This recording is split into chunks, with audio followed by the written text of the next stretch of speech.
प्रतापगढ़ के कुंडा इलाके के पीरानगा के अंशु मिश्रा हत्याकांड का मामला। राजा भैया के खिलाफ बेतुका बयान देने से भड़के जनसत्ता दल लोकतांत्रिक पार्टी के राष्ट्रीय महासचिव डॉक्टर कैलाश नाथ ओझा। प्रेस कॉन्फ्रेंस के दौरान डॉक्टर कैलाश नाथ ओझा ने भाजपा नेता शिव प्रकाश मिश्र सेनानी पर साधा निशाना। जनसत्ता पार्टी के बाबूगंज कार्यालय पर प्रेस कॉन्फ्रेंस के दौरान डॉक्टर के.एन. ओझा ने कहा कि इस जघन्य हत्याकांड में आरोपी की मदद करने वाला व्यक्ति राजा भैया का द्रोही होगा। राष्ट्रीय महासचिव ने कहा कि सस्ती लोकप्रियता कमाने के लिए लोग राजा भैया के खिलाफ बेतुका बयान देते हैं। अंशु मिश्रा हत्याकांड पर राजनीति करने वाले दो बाप की औलाद है। शिव प्रकाश मिश्रा भाजपा के लीडर नहीं, एक गैंग के लीडर है। सेनानी गैंग बनाकर धन उगाही का काम करते हैं और अपनी लोकप्रियता को बढ़ाने के लिए हमेशा राजा भैया के खिलाफ अनाप शनाप बयानबाजी करके उनकी छवि को धूमिल करने की कोशिश करते हैं। डॉक्टर ओझा ने कहा कि इनकी गैंग से आज तक जिन जिन लोगों ने चुनाव लड़ा है, किसी ने 1000 से ज्यादा वोट नहीं पाया और कुछ दिन पहले भाजपा सरकार में भूमाफिया की लिस्ट जारी हुई थी, जिसमें शिव प्रकाश मिश्रा सेनानी का नाम 9वें नंबर पे था। अगर ये ब्राह्मण हितैषी बनते हैं तो 26 जून 2017 को रायबरेली जिले के ऊंचाहार के अपटा मजरे इटोरा बुजुर्ग गांव में प्रतापगढ़ जिले के संग्रामगढ़ इलाके के देवारा गांव के रहने वाले 5 ब्राह्मणों की बहुत ही दर्दनाक हत्या कर दी गई थी और हत्या करने वाले भी इन्हीं की पार्टी के लोग थे। उस समय कहां मर गए थे ये लोग, तब इन लोगों को ब्राह्मणों की चिंता नहीं हुई। डॉक्टर ओझा ने कहा कि जनसत्ता पार्टी जातिवाद की गंदी राजनीति नहीं करती। जनसत्ता पार्टी सभी जाति और धर्म के लोगों का सम्मान करती है और सभी को साथ लेकर चलती है। मौके पर लाल बहादुर पांड्या, बुवा तिवारी जहानाबाद, वैभव पांड्या एडवोकेट, बुवा द्विवेदी, शैलेंद्र शुक्ला, अभिषेक मिश्रा, उमेश सोनकर, विमल पांड्या समेत कई जनसत्ता पार्टी के कार्यकर्ता मौजूद रहे। प्रतापगढ़ एक्सप्रेस से रविंद्र दुबे की रिपोर्ट। डॉक्टर साहब, पीरानगर के अंशु मिश्रा हत्याकांड में कल भाजपा नेता शिव प्रकाश सेनानी ने राजा भैया पर निशाना साधते हुए कहा कि कुंडा क्षेत्र में जो भी अपराध होते हैं उसमें उनका योगदान रहता है। इस पर आप क्या कहेंगे? पहली बात तो वो भाजपा नेता है ही नहीं है, इनकी एक गैंग है बड़ी सड़क छाप टाइप की। ये बसपा में थे, वही गैंग आ गई है पूरी, लखनऊ से लेके यहाँ तक इनकी गैंग है। और वो गैंग अपने काले कारनामों को छिपाने के लिए, माफियागिरी करने के लिए खुद भी इन्होंने भाजपा ज्वाइन की।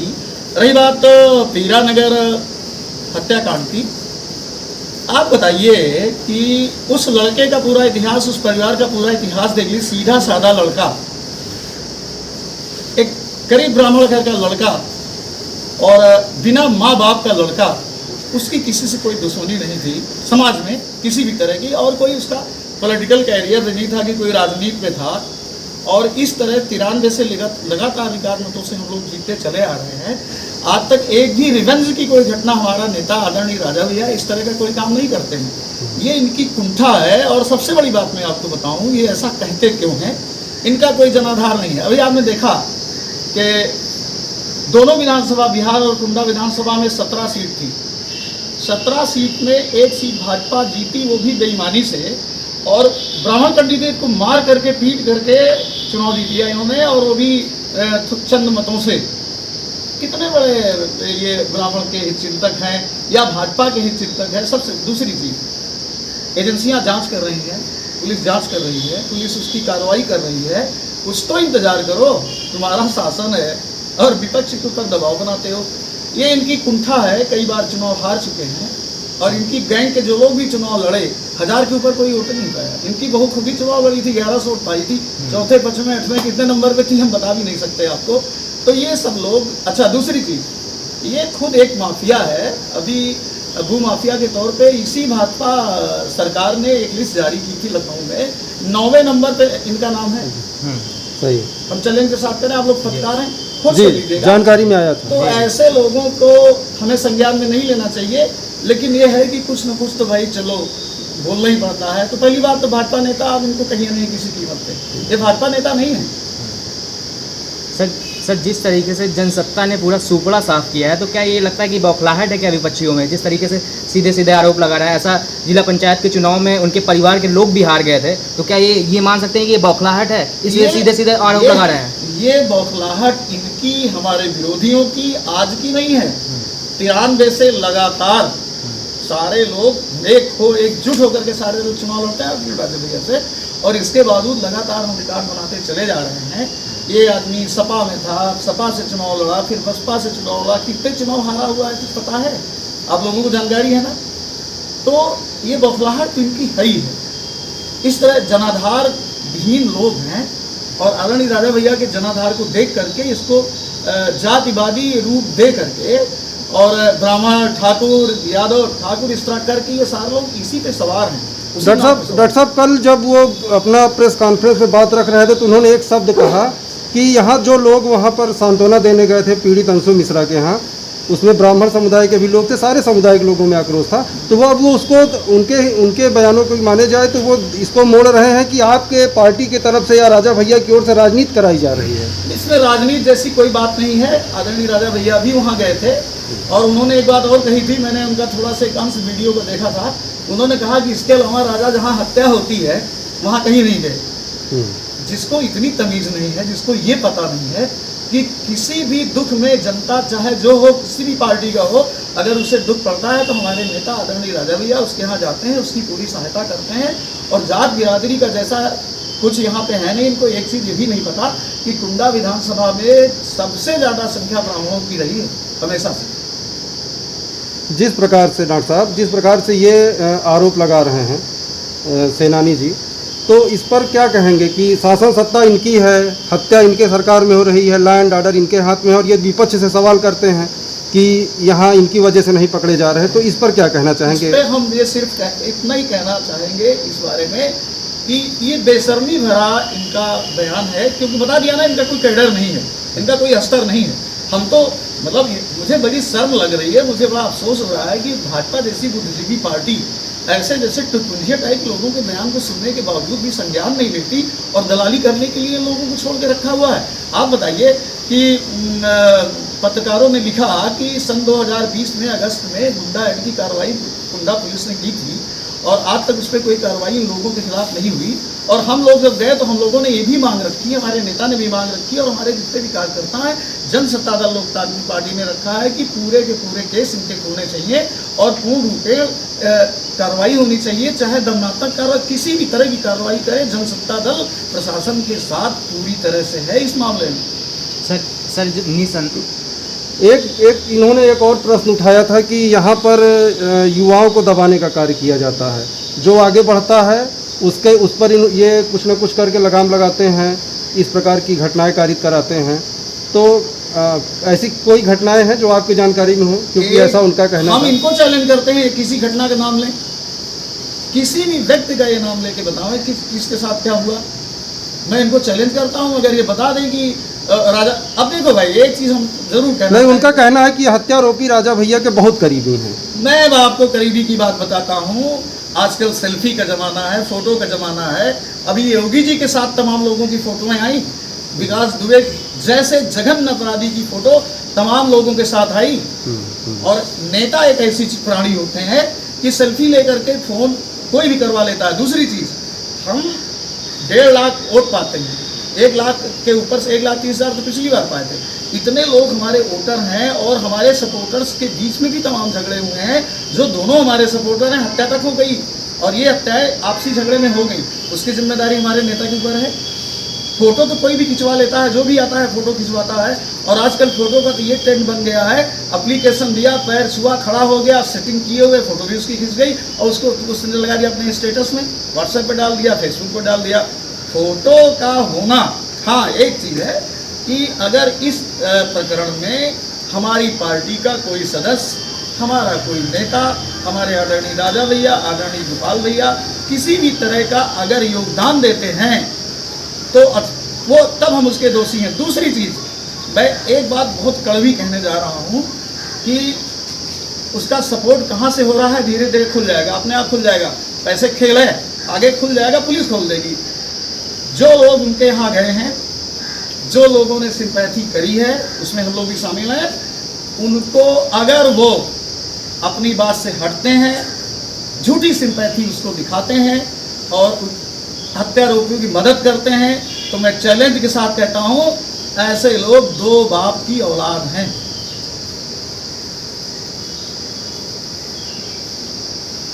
डॉक्टर साहब, निसंदेह हमें ये पता है, यहाँ के लोगों को भी पता है कि राजा भैया का समर्थन सभी को रहता है और सभी के दरवाजे उनके लिए खुले रहते हैं। वो बिना जाति धर्म संप्रदाय के वो सभी का विकास करते हैं, इसमें कोई दो राय नहीं है, सभी जानते हैं। और इसका परिणाम ये है कि वो लगातार जीतते भी हैं, वो रिजल्ट बताता है। तो अभी इस बीच जो घटनाएं होती हैं उसमें हम देखते हैं कि सोशल मीडिया के ज़रिए और भी दूसरी जगह जो लोगों को बांट दिया जाता है, जाति धर्म के नाम पे बांटा जा रहा है। इस घटना में भी देखा जा रहा है कि ब्राह्मण और जो दूसरे समुदाय हैं उसको अलग किया जा रहा है, बदनाम किया जा रहा है। तो इस बारे में आप इसको कैसे क्लियरिफाई करेंगे और इस बारे में आप क्या कहना चाहते हैं? आपकी टीम इस पर कैसा काम कर रही है कि इस तरह से डिवीज़न ना होने हम पाए? आपको बताते हैं कि किसी भी बिरादरी का आदमी हो, चाहे वो ब्राह्मण हो, चाहे यादव हो, चाहे पटेल हो, चाहे ठाकुर हो, अगर अपराधियों के पक्ष में कोई बयान देता है, उनकी सफाई पेश करता है, चूंकि राजा भैया न्याय प्रिय हैं, तो ये आप मान के चलिए कि वो राजाद्रोही है, वो राजाद्रोही है। अन्याय के खिलाफ राजा ने हमेशा लड़ाई लड़ी। 93 में राजनीति में ही इसीलिए आए, इतना ज़्यादा यहाँ अन्याय जितने लोग बोल रहे हैं, घर से नहीं निकलते थे, बड़ी बड़ी चीज़ें होती थी, इतनी गुंडागर्दी दुनिया भर की चीज़ थी, ये कहाँ है? आजकल के नौजवानों को बिल्कुल पता नहीं है, बच्चों को पता नहीं। अगर उस समय वो पैदा हुए होंगे तो आज 29 साल के हो गए। बुजुर्गों से आप पूछिए कि जब राजा भैया ने 93 में चुनाव में कदम रखा था, राजनीति में उन्होंने कदम रखा था, कुंडा की क्या हालत थी, बहू बेटी की इज्जत बचना मुश्किल था, सरेआम कत्लें हो जाया करती थी। लेकिन उन्होंने समाज को एकजुट किया, और ये मैं नहीं कहता कि उन्होंने सब संभाल लिया, उन्होंने समाज के लोगों को मजबूती प्रदान करी, लोगों ने अपना संघर्ष किया और सबको इतनी शक्ति दे दिया कि इस तरह की शक्तियों से वो लोग लड़ने के लिए उन्होंने आम जनता को जागरूक किया, उनको शक्ति दिया। आज सारे लोग सक्षम हैं और सक्षम हो करके आज वो अपनी लड़ाई को लड़ने के लिए तैयार हैं। ये तो बाहरी लोग आ गए हैं, कुंडा को इतना मजाक और हलवा समझ के रखे हैं, कुछ लोगों को बरगलाया। एक बात और मैं कहना चाहूँगा कि सेनानी एंड कंपनी ये चिट फंड खोलते हैं, जैसे चिट फंड कंपनी होती है ना, तो बसपा नाम की चिट फंड कंपनी खोल करके ये बसपा के शासन के दौरान कुंडा में आए, इन्होंने चिट फंड खोला और तमाम लोगों को मेंबर बनाया, और मेंबर बना करके चुनाव लड़े, और चुनाव लड़के ये हार गए बहुत बुरी तरह से, ये चले गए, उसके बाद लौट करके नहीं देखे। मुझे तो अफसोस होता है, स्पेशली मैं अपने समाज, ब्राह्मण समाज के बच्चों को कहना चाहूँगा कि इनके चक्कर में कतई वो दूसरी chit fund company Bharatiya Janata party के रूप में घुस करके उसमें फिर एक कंपनी इन्होंने खोल दिया है। अब भारतीय जनता पार्टी के शासन का उपयोग करके हमारे बच्चों को बरगला रहे हैं। हमको एक चीज़ बता दें कि 2-3 लोगों को छोड़ करके इसका फ़ायदा कौन लेता है? वही लोग बसपा में फ़ायदा लिए, आर्थिक फ़ायदा लेकर के इन लोगों के सहारे आज भारतीय जनता पार्टी में 4 गाड़ियां लेकर के घूम करके ये सहायता ले रहे हैं। और किसी भी गरीब वर्ग की, किसी गरीब ब्राह्मण को पढ़ाई में मदद किया, किसी भी किया। हमारे यहाँ तो राजा भैया के यहाँ खुला है। मैंने तो मंच पे ब्राह्मण सभा में भी ये बात कह दी थी कि जो भी गरीब परिवार, राजा बिरादरी की बात नहीं है, लेकिन चूँकि ब्राह्मण महासभा का प्रोग्राम था और मुझे वहाँ आमंत्रित किया गया था, तो मैंने कहा था कि ब्राह्मण समाज की जो भी लड़की इस लायक है, गरीब ब्राह्मण है, शादी नहीं कर सकता, आदरणीय राजा भैया उसकी शादी करवाएंगे। ब्राह्मण समाज का जो बच्चा पढ़ने में तेज है या नहीं तेज है, पढ़ना चाहता है और उसके परिवार की ये स्थिति नहीं है कि उसकी शिक्षा सुचारू रूप से दे सके, मैंने ये कहा था, आदरणीय राजा भैया की तरफ से कहा था, और कि उसकी शिक्षा का पूरा व्यवस्था करेंगे। राजा भैया कोई वर्ग नहीं देखते, आप जाके देख लीजिए, चाहे किडनी का मरीज हो, चाहे कैंसर हो, भगवान न करे किसी को कैंसर हो, किसी भी तरह की बीमारी में कोई भी आदमी आता है, चाहे वो जिस बिरादरी को हो, क्या वो बिरादरी देख करके उसकी मदद करते हैं। और आपको एक बात मैं डाटा बता के देख रहा हूँ कि उन बीमार लोगों को या ज़रूरतमंद लोगों की मदद करने की बात कर लें, और संख्या की अगर हम बात करें तो उसमें सबसे कम ठाकुर की नगर संख्या है। बाकी और गैर बिरादरी तो राजा भैया की राजनीति में एक राजा भैया परिवार है, उस परिवार में हर बिरादरी के लोग, हर वर्ग के लोग, हिंदू, मुसलमान, बैकवर्ड, फॉरवर्ड, शेड्यूल, जितने भी लोग हैं, सारे के सारे लोग उनके परिवार के सदस्य हैं। और कभी भी जात बिरादरी की नेता राजनीति हमारे आदरणीय राजा भैया ने कभी नहीं किया। डॉक्टर साहब, एक आखिरी सवाल है। अंशु मिश्रा हत्याकांड पर अब जिस प्रकार से राजनीतिक रोटियां सेकी जा रही हैं, भाई आपके क्षेत्र का मामला था, आपका पूरा जनसत्ता दल परिवार, क्षेत्रीय लोग, समाज के लोग पहुँचे, जिस प्रकार हुआ पीड़ित परिवार को सांत्वना दी। अब उसके बाद जिस प्रकार रोज़ कोई न कोई राजनीतिक दल पहुँच रहा है, और तो इस पर आप क्या करेंगे? क्षेत्र आपका है, आप लोगों ने यहाँ मेहनत की है, तो इस पर किस प्रकार लगाम लगाई जाएगी? इस पर लगाम तो हम नहीं लगा सकते, इसलिए कि उनके मुंह हैं और वो सिर्फ राजनीति करने जा रहे हैं। क्योंकि इतने दिन बीत गए, अगर अब कोई जाता है और हम लोगों के रिएक्शन के बाद ही ये लोग नेता पहुंच रहे हैं, सिर्फ दिखाने के लिए जा रहे हैं ये। खैर हमसे उससे कोई मतलब नहीं है। ये जाएँ सहायता करके आएँ। हमारे यहाँ के सांसद हैं, भाजपा के सांसद हैं, हम लोगों ने 50 लाख रुपए आर्थिक मदद की मांग की है, सख्त लाइसेंस की भी मांग की है और कड़ी से कड़ी सज़ा तीन मांगे हमारी हैं। उनमें से इनका शासन है।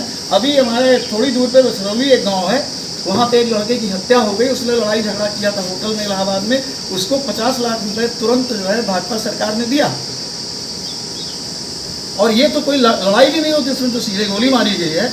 इसको आर्थिक सहायता देने के नाम पे सेनानी का मैं सुन रहा था, मैं देख रहा था उसको। जब आर्थिक मदद की बात आई तो टाल मोल की उस परिवार को कोई ज़रूरत नहीं है, परिवार को बिल्कुल ज़रूरत नहीं है, उसको भीख की ज़रूरत नहीं है, उसको भिक्षा की ज़रूरत नहीं है। लेकिन जब सरकार दूसरे लोगों को दे रही है तो क्यों न ब्राह्मण समाज के एक आदमी मारा गया है कि हमारे राजा भैया की मांग भी तो एक थी कि अगर कोई पीड़ित है उसको भी मुआवजे दिए जाए, उसको भी पैसा दिया जाए। हमारी पार्टी की नीति में आता है। तो हमने 3 मांगे रखी है।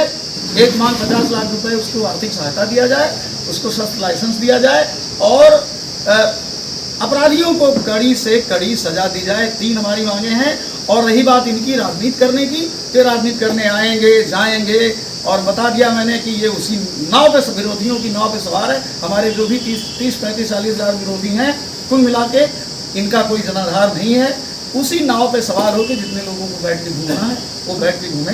भगवान इनको सब बुद्धि दे। जिस प्रकार अभी थोड़ा सा आपने ब्राह्मण पर चर्चा किया तो एक सवाल और थोड़ा सा आया कि जिस प्रकार उनसे सवाल किया गया, कुछ पत्रकारों ने सवाल किया कि भाजपा सरकार में सबसे ज़्यादा ब्राह्मणों की हत्या हुई है। तो ये सवाल मैं आपसे करता हूँ कि क्या आपको भी ऐसा लगता है कि भाजपा सरकार में ब्राह्मणों की सबसे ज़्यादा हत्या की गई? हाँ, बिल्कुल की गई है, बिल्कुल की गई है, वो की गई है। और सबसे बड़ी बात मैं क्या बताऊँ, इन्हीं की कंपनी की बात है। ये सेनानी जो है, ये तो एक सिंपल जनरल वो है, अटेंडेंट है किसी बड़े नेता का। अभी उचार में आप जानते हैं 6 लोगों की हत्या हुई, भरतपुर ब्राह्मण ही थे ना जी। कहाँ मर गए थे सब लोग, कहाँ मर गए थे? इन्हीं की शासन सत्ता, इन्हीं की शासन सत्ता थी और इन्हीं के लोगों ने मारा था, मरवाया था। और इन्हीं के लोगों ने बयान दिया था, उस पार्टी की मदद की थी, ब्राह्मण विरोध की पार्टी मदद की। अगर मान इनकी दूध पिलाया है उसके बारे में कुछ बोले नहीं। सेनानी की बात कर रहा हूँ मैं, सेनानी की बात कर रहा हूँ। अब मैं नाम इसका ले रहा हूँ, हालांकि बहुत गलत कर रहा हूँ, किसी स्तर का आदमी नहीं है, लेकिन मजबूरी में आप पत्रकार हैं, प्रश्न पूछ रहे हैं। मैं बता रहा हूँ कि मैं चैलेंज के साथ कहता हूँ कि जिस नेता के साया के तले ये लोग जिंदा हैं, उस गैंग जो पार्टी बदल के शासन में आती है, उस गैंग का जो सबसे बड़ा लीडर है, उसी के लीडर के संरक्षत्व में उनकी मदद हुई है। अगर ये लोग कहीं गए हो, कुछ किए हो तो बताएं। वो भी तो ब्राह्मण था। हालांकि हम लोग ब्राह्मण अकेले की बात हम नहीं करेंगे क्योंकि हमारा नेता नहीं करता, परंतु आपने जो प्रश्न पूछा है उस प्रश्न पे हम आपको ये उत्तर दे रहे हैं। ठीक, सही। धन्यवाद।